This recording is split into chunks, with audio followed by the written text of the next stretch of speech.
మొన్న జెమీమా రాడ్రిడ్జ్ అనే ఆమె సెమీఫైనల్లో ఆస్ట్రేలియా మీద సెంచరీ కొట్టి ఐ థ్యాంక్ జీసస్ అనే మాట ఆమె చెప్పగానే ఆమె మీద ట్రోలింగ్ మొదలుపెట్టారు.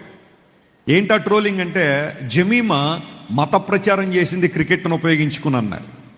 ఆమె తన నమ్మకాన్ని చెప్పింది, తన విశ్వాసాన్ని చెప్పింది. దేవుడు నాకు సహాయం చేశాడు, నా బాధల్లో, నా కష్టాల్లో, నా నిరాశలో, నా నిస్పృహలో దేవుడు నాకు తోడై ఉన్నాడు.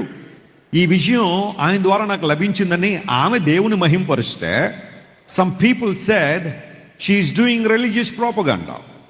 యేసు ప్రభు మతాలు మార్చడానికి ఇలాంటి వాళ్ళందరూ కూడా చెబుతున్నారని చెప్పి ఆమె మీద బురద జల్లడం ప్రారంభించారు. ఆనాడు ఈనాడు దేవుని విడుదల చెబుతున్న మాట ఏంటో తెలుసా?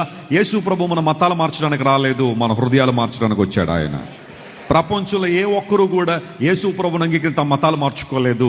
బ్రతుకులు మార్చబడ్డాయి, హృదయాలు మార్చబడ్డాయి.